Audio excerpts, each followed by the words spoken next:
Selamat pagi, Pak. Pagi dok. Perkenalkan dengan saya Dr. Kinan, dokter yang bertugas di klinik pada hari ini. Dengan Bapak siapa? Sugeni dok. Bapak Sugeni ya. Bapak Sugeni, mohon maaf sudah menunggu ya, Pak. Untuk Nggak posisi apa-apa. duduknya apakah sudah nyaman, Pak? Aman nih. Untuk suhu ruangannya bagaimana, Pak? Pas. Sudah pas ya. Baik, kita mulai ya, Pak. Sebelumnya saya membutuhkan beberapa identitas Bapak untuk keperluan rekam medis. Apakah Bapak bersedia? Iya dok. Baik, Bapak Sugeni, usianya berapa, Pak? Usianya 22 tahun. Kalau begitu saya panggil Mas aja ya. Boleh. Baik, Mas Sugeni, alamatnya di mana, Mas? Jalan Majalengka. Jalan Majalengka ya, Mas. Ya. Untuk pekerjaan sehari-harinya apa, Mas? Ya mahasiswa dok. Mahasiswa ya. Untuk pendidikan terakhirnya? SMA. Ini SMA. belakang mahasiswa. Baik, saya cross check terlebih dahulu ya. Nama Mas Sugeni, usia 22 tahun, alamat di Jalan Majalengka, pekerjaan mahasiswa, pendidikan terakhir SMA. Apakah sudah benar, Mas? Betul dok. Baik, Mas Sugeni, bisa diceritakan keluhannya sampai datang ke sini ada apa, Mas? Jadi gini, kan saya perut saya sakit dok. Ya. Nah, Di sebelah mana, Mas? di sini dok, bagian bawah kanan. Di bawah kanan ya. Untuk Sama. lokasinya memang di situ atau bagaimana, Mas? Enggak, sebelumnya dia Di bagian tengah sini, tengah. Mas ya. Iya. Besok dia nggak tahu pindah. Sudah berapa lama, Mas, keluhannya ada? 6 jam yang lalu dok. Sejak 6 jam yang lalu ya.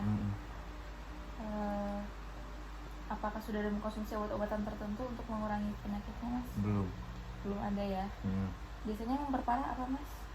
Itu dok, kalau saya beraktivitas banyak gerak terus jalan itu sakit juga tuh. Muncul ya. Untuk riwayat makanannya sendiri bagaimana, Mas, yang dikonsumsi? Saya suka makan pedas sih dok. Suka makan pedas ya. Jarang makan sayur. Jarang makan sayur, berarti jarang makan makanan yang berserat ya. Iya. Apa dok? Apakah ada keluhan lain, Mas? Ada dok. Apa? Saya mual. Mual. Terus perut saya ini rasanya kayak ditusuk-tusuk tuh loh. Oh, rasanya kayak ditusuk ya. Kayak melilit gitu.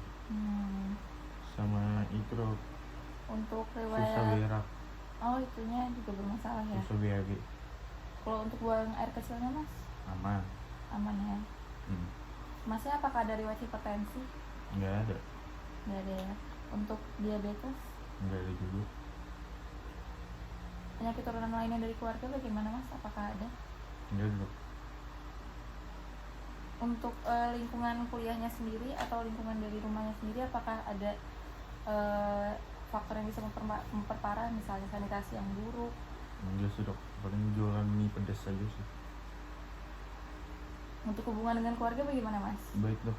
Untuk Aman-aman. hubungan dengan teman Aman juga. juga aman-aman aja ya.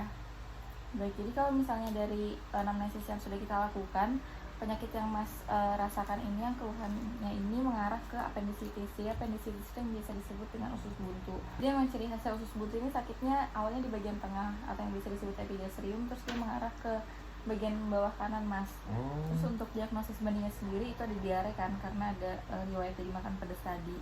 Cuman untuk menegakkan diagnosisnya supaya nggak ada pembanding diagnosis yang lain, kita akan melakukan pemeriksaan fisik terlebih dahulu ya. Setelah ini kita akan melakukan pemeriksaan fisik di bagian perut. Apakah Mas setuju untuk dilakukan itu?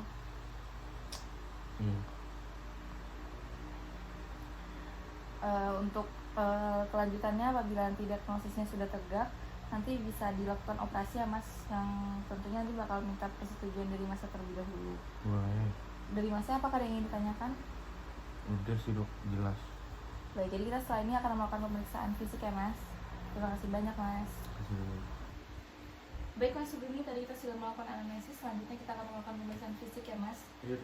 Pemeriksaan fisik ini bertujuan untuk melihat apakah ada kelainan, Mas, ada bagian perut Mas tadi berdasarkan keluhan yang sudah Mas keluhkan tadi. Iya. Mas, sebelumnya apakah sudah buang air kecil? Udah tadi.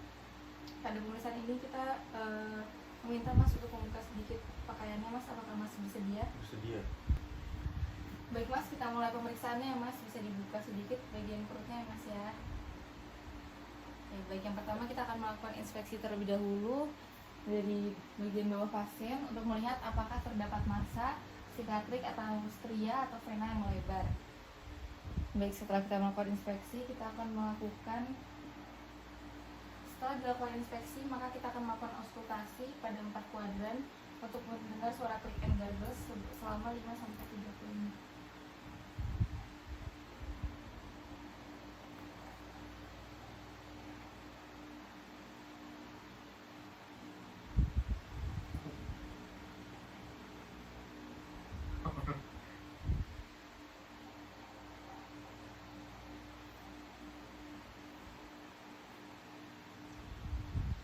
Baik, setelah dilakukan auskultasi, maka kita akan melakukan perkusi pada di 4 kuadran abdomen untuk mendengar suara timpani atau tidak. Siapa?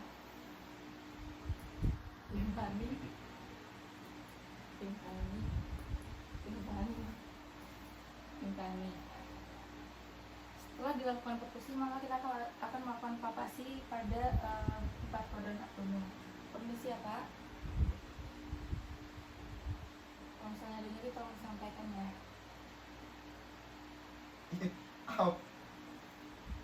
Selanjutnya saya akan melakukan pemeriksaan untuk nyeri tekan dan nyeri lepas tekan di bagian titik McBurney dan memonitor respon pasien. Apabila nyeri bisa disampaikan ya Pak, apakah nyeri Pak? Nyari sok.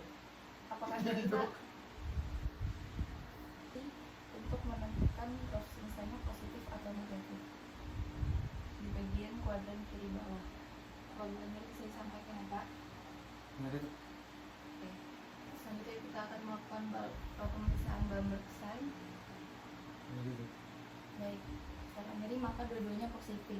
Selanjutnya kita akan melakukan pemeriksaan psoas sign.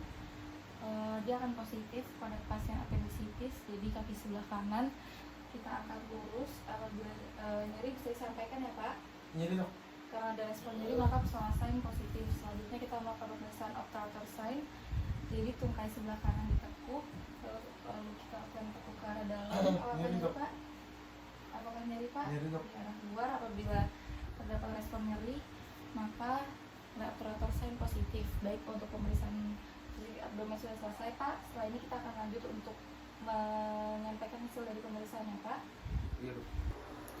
Baik Pak, jadi tadi sudah dilakukan pemeriksaan fisik ya Pak. Untuk tindakan pertama yang akan kita lakukan itu rencananya berupa pemasangan infus Pak. Iya. Tapi sebelum itu kita akan adakan inform consent terlebih dahulu. Jadi inform consent ini berisi berisi persetujuan dari Bapak untuk dilakukan tindakan itu Pak.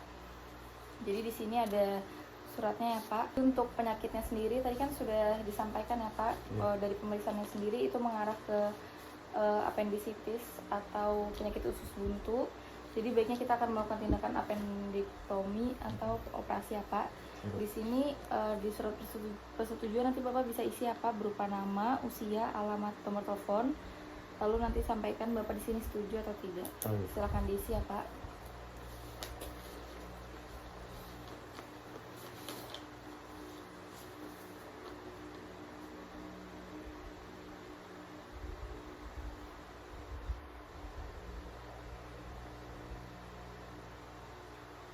Udah dok.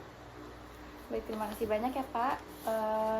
Untuk inform konsennya di sini saya lihat dulu ya Pak. Baik, sini sudah ditandatangani ya Pak. Terima kasih banyak. Maka Bapak menyetujui apa untuk dilakukan tindakan selanjutnya untuk pemasangan infus. Terima kasih banyak Pak.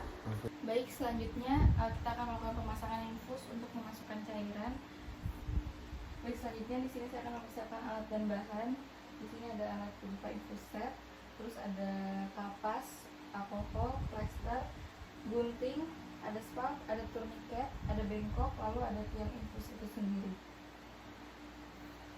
Selanjutnya saya akan mempersiapkan cairan infus yang akan dimasukkan, lalu saya akan memasang infus set, lalu mengecek apakah terdapat udara dalam selang.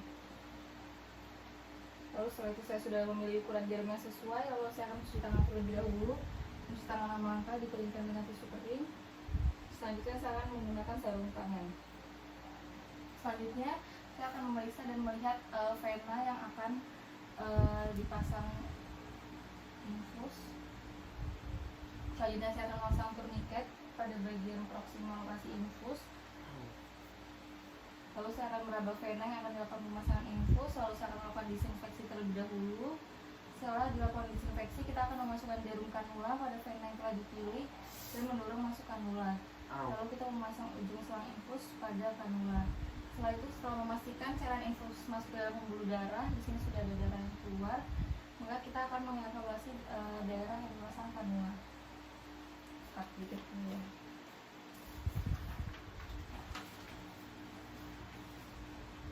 Setelah itu kita akan melakukan fiksasi pada lokasi infus dengan memperbaiki dengan pipa fix. Lalu kita akan mengatur kecepatan teresan. Setelah itu kita akan melakukan pencatatan tindakan yang dilakukan. Lalu untuk pemasangan infus sudah selesai ya Pak. Terima kasih banyak Pak. Iya, makasih dong.